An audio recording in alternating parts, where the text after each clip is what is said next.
Howdy hecking, hello H2Hos, Roller Bros, and Tizex alike. I'm your guide Q. Welcome back to some stories from Dating Hell. These are some spicy boys. And if you don't like this video right now, creepy laughing Sal will visit you in the middle of the night and he will not be happy. Alright, first story. So this is a Tinder date I had in Japan last year. I matched with this girl who was a serious 10 out of 10. I was thinking it was just someone who was bored and decided to humor me. We chatted for some time until she wanted to meet up at a popular train station. I was very game. I went to the station at the meetup time and waited. A couple minutes later, she showed up. Not the beautiful girl on Tinder, no. It was this overweight girl that seemed like she had not taken a bath in too long. OP-san? Yeah? It's me, Catfish-chan. Son of a bitch. The station was pretty far from home for me, so immediately going home didn't quite seem worth it. I humored her and went on the date for the next 2 hours. We went to the surrounding little restaurant to drink and whatnot, so I wasn't too happy with this. I proceeded to drink heavily and try to get past my agitation. I finally felt comfortable enough to ask why she didn't use her photos on Tinder. She was like, "Oh, those are my photos. I took the pictures." Ha, ha ha, ha ha ha. Clever. Yeah, that answer didn't really make me too thrilled. I just kept drinking until I felt like going home. When we were gonna pay, she took the check and said it was on her. Normally, I would try and take the check and pay my part, but after this trickery, I was like, sweet, thanks. We parted ways and she texted me how much fun she had and how she really wants to see me again. No. Yeah, honestly, this is just the hard truth for any potential catfish that may be out there. If you try to catfish people, you're only going to end up feeling much, much, much worse about yourself. You're deceiving someone, so when they are interested in somebody else's looks, but then are not satisfied with your looks, you're gonna feel bad about the way that you look, and you're also just going to keep being rejected because nobody likes being deceived. Yeah, you could say that this guy is crappy for not liking overweight or smelly girls, but at the end of the day, he was duped. Nobody wants something that they didn't sign up for. Next story. I had a long-distance boyfriend a few years ago, who, when we started dating, was wonderful, but as the relationship progressed to 2 years, he became crazy. I was too self-confident and aware for this BS, so after giving it the good old college try, hoping it was a phase, I rolled my eyes and ended it. This is one of the stories from when he had already gone crazy. He drives up to my college, we have dinner, and he seems a bit quiet. He asks if we can walk in the park because he has something he has to say to me, and it's hard for him to say it. After about 45 minutes of walking and him not saying anything but clearly thinking hard, I sit down and tell him to just say it. He starts rambling about how he has thoughts about women when he rides the bus to school, so I remain calm and understanding. We go through what kind of thoughts they are, and he says they're things like, "She has a nice ass," but he assures me it's nothing more. He's a genuine guy, and I was his first everything, so I know he's telling the truth. I said that's perfectly fine because he's a male in his prime age for mating. I just found that wording weird. And as long as the thoughts weren't detailed sex daydreams that he wished he could act out with her, it was perfectly normal. Even I thought girls had nice asses, so how could he not? It was cute he felt guilty enough to tell me, until my calm reaction was not what he wanted. He sits brooding and busts out with, "You know, I just find it really emasculating that you don't think I could cheat on you. You don't even worry about it. What? Do you think I'm not good looking enough for me to get other women?" To which I responded with wide eyes, silence, and then a laugh as I stood up and walked away. He ran after me. "What? It's not funny. I went through all of this just to tell you." So I stop, turn around, look him in the eyes, and point into his chest. "Emasculates you? You know what makes you a man? The fact that I trust you. When I could have anyone I want out of all the people asking to be with me, I chose you. Why? Because I trust you and hold you up to those standards. Anyone can cheat. It's not hard. I don't date people I don't trust." So I walked away and locked him out of my dorm for a bit, because that's what you do to adult kids who need timeouts. This is actually really sad, because this dude is just lacking so much confidence. It's insane. Like, she is not emasculating you whatsoever. You're emasculating yourself with your own fragile ego. If you need your girlfriend to be jealous of you for you to feel like a man or something like that, that's just insanity. True masculinity or confidence is not like being like, oh, even though I'm with this chick, I know I could get any other chick. It's just like being happy with what you have and not caring about those other people. Like, it's actually irrelevant who else you can get because you're already in a happy relationship with somebody. I don't know. Like, maybe 4 months ago, I got a match with a girl called Lauer. Yeah, not Flower, Lauer. Okay, so she was kinda cute, I figured what the heck. We chatted a bit, she seemed okay, not great or terrible. We Skyped for about 30 minutes, same thing. She seemed okay, but a little shy. She had this sort of boho thing going on, which I like, plus we both liked indie music, so that was common ground at least.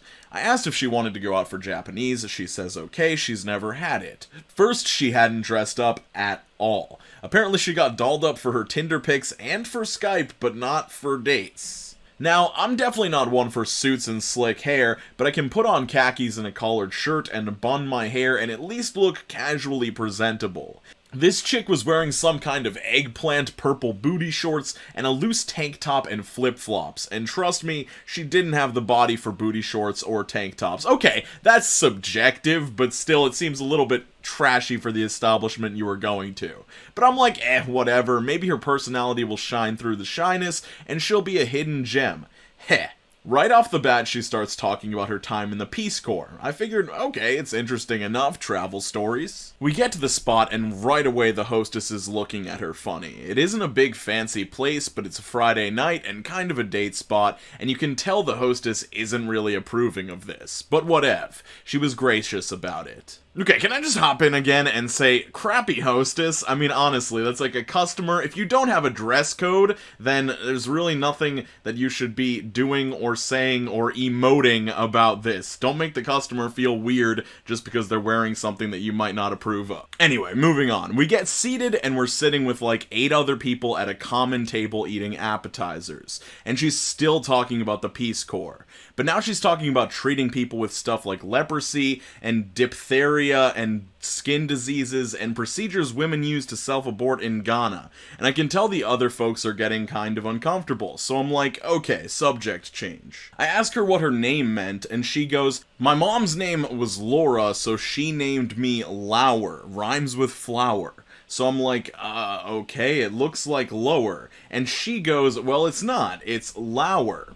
Okay, subject change, what's your favorite animal? Now, things are about to get a lot worse, but I honestly feel like that whole name thing is kind of a nitpick. Big mistake. She says she loves sea turtles, and she goes off on this 20-minute rant about plastic in the ocean, and how people at the table are responsible for killing sea turtles with plastic straws, and how she's seen piles of dead fish washed up on beaches after oil spills, and how Asians are killing off sharks for shark fin soup, and they should be put to death by torture. This is a Japanese place, but still, come on. Then she's bitching about everything on the menu, saying this is horrible for you, that's terrible for you, how could any sane person actually eat mahi-mahi, it's murder, asking whether they tested the tuna for mercury levels, saying she can't drink the water because she heard our city's chlorine levels are the highest in the US, and finally she settles on having just another appetizer, because apparently white rice will kill you.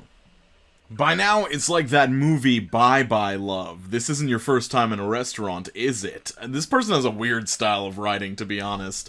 2 couples at the table actually got up and asked to be moved to a different table. She even talked through the chef's fancy spinny twirly show. The whole thing, like she didn't even notice. So I guess this is like, they're at like a hibachi place where they cook the fruit food in front of you, with like a performance and stuff. We skipped dessert. I think we were there only about an hour total because I was getting some disgruntled looks from the manager, and I like that place. I didn't want to get banned for life.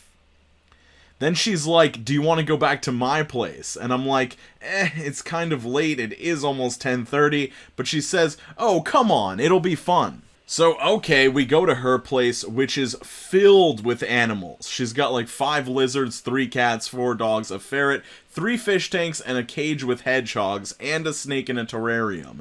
Animal fur all over the furniture. The place reeked like a zoo, and I'm sitting there watching the cat jamming its paws through the cage with the hedges like every 5 minutes. I was waiting for an orangutan to come lumbering out of the bathroom and her to explain it's her roommate. Fortunately, things didn't go that far. I did use the restroom though, and it looked like it hadn't been cleaned in months. 3 cat litter boxes in there, cat litter all over the floor, sink all full of hair, you get the idea. I knew she had a cat and a dog, but nobody told me about this. So I tried to tell her about some places I've been to, Guatemala, Costa Rica, Peru, Chile, Fiji, and she's like, if you've never been in the Peace Corps, you've never seen what those places are really like. Thing is, I've been to many of those nations for human services or wildlife volunteering, but I didn't say anything. At this point, I'm just trying to survive the night. Ferret running all up and down the back of the sofa, Chihuahua yapping and chasing it, the pit bull chasing the Chihuahua. One of the cats is like 20 years old and looks like it hasn't been able to clean itself for 10 years, fur all matted and gross. I secretly called it Church from Pet Cemetery, though it was kind of mean. After about 30 minutes, I'm so ready to leave, and she says something like, oh, come on, you want to stay the night? And she starts doing this hideous eyelash batting thing. Like she's trying to be sexy, and I'm just like, well, I gotta go to Bible study tomorrow or something. I'm like really starting to not believe this person's story, but let's just get through this. I want to see how it concludes. And she goes, and I'll never forget this, bitch, you know you want some of this. Like in this hood rat type of voice, and she starts squeezing her boobs together and sticking her tongue out. I guess trying to do the Miley Cyrus thing or something. I don't even know what this is a reference to. And I'm like, dear God, just let me escape alive. I stood up and stretched it like I was tired, like faking a yawn, and I'm like, you're really sweet, but I gotta get up early tomorrow, I'll text you. And she goes, yeah, sure you will. You're lying. All guys are liars. So I'm like, yeah, bye. Oh God, I don't even know what to think after reading that. Like, either this person just experienced the worst human being on a date ever, or this was fabricated. I really wish that I could be like a fly on the wall and just be able to figure out what exactly happened on that given night, what this person decided to embellish, and like what the actual negative traits of the person were. Just, I really wish I was there. So if this is true, be glad you've never been on a Tinder date like this. And if it's fake, be glad that you're not the person that makes up a story like this. So I kind of wanted to take this opportunity to pitch that 2 truths, 1 lie story format again, because this is a story that I feel like would work well for it. I want to take sort of like hard to believe but not too crazy stories from subreddits and then mix them in with a story that I've written and see if you guys can guess which one I made up, because I honestly feel like I can't tell you guys how many stories I go through on these subreddits and how many of them are just sheerly implausible, but they get upvoted to hell, and I don't understand it. Do people just not care about the truth whatsoever and they're looking for entertainment? I don't know. Let me know, because I know that I read a lot of stories that are somewhat implausible, but I feel like I need to have some sort of suspension of disbelief to be able to have something to show you guys on some of these subreddits. But anyway, skate on to the best of your abilities, guys. Make sure you're drinking more water, and I'll see you very soon. Peace out, Cub Scouts.